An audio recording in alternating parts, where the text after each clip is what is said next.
ঢাকা, ঢাকার বাহিরে, ঢাকা এবং ঢাকার বাহিরে যে সমস্ত অটো রিকশা বা অটো আছে, আপনারা একবার খেয়াল করে দেখেন, lakh lakh auto, lakh lakh auto rickshaw.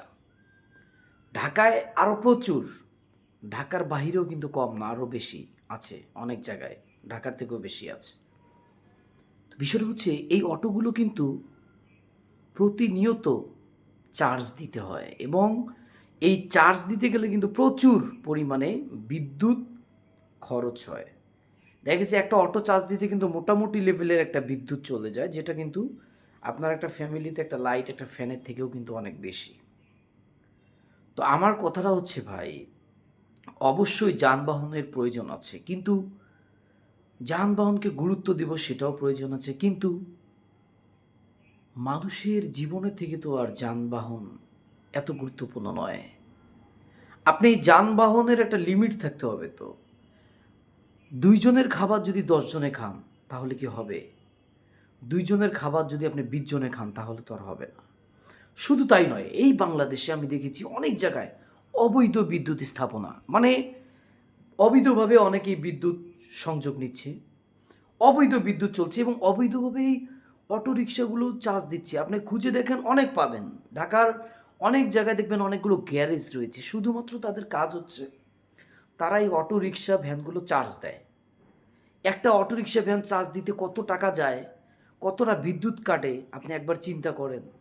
যেইখানে আপনি আমি সারাদিন পরিশ্রম করে রাত্রেবেলা একটু ঘুমাইতে পারতেছি না লোডশেডিংয়ের জন্য।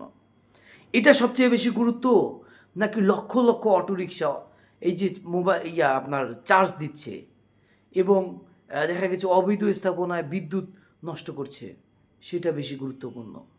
শুধু তো তাই নয়, এই যে এগুলোর কারণে যে বিদ্যুৎ বিলটা বেশি আসতেছে, প্রচুর পরিমাণে আপনার আমার বিদ্যুৎ বিলটা বেশি আসতেছে। এটা কেন আসতেছে, কোথা থেকে আসতেছে, কিভাবে আসতেছে? এটা এই যে অবৈধ স্থাপনাগুলো বন্ধ করতেছে না এবং তারা ব্যবহার করতেছে, সেই ব্যবহারের টাকাটা তাদের কাছে তো যাচ্ছে না, আমার মনে হয় যে আমাদের কাছে আসছে। এটা আমার মনে হয় ব্যক্তিগতভাবে অনেকের কাছে আসছে।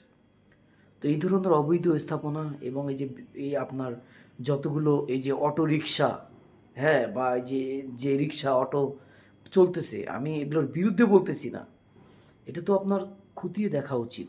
ভাইয়া, শুধু গাছ গাললে হবে না তো। আপনি একটা প্রতিষ্ঠান খাড়া করবেন, একটা মেডিকেল খাড়া করবেন, আপনি উদ্বোধন করে দিলেন, হবে না তো। ওটার ব্যবস্থাপনার দায়িত্ব, ওটা দেখাশোনার দায়িত্ব, ওটার জন্য কেউ দুর্নীতি করতে না পারে সেটার দায়িত্ব নিতে হবে। সেটা কিন্তু বড় বিষয়। গাছ গাছলেই গাছ গাললেই হবে না, সেটার পরিচর্যার দরকার আছে।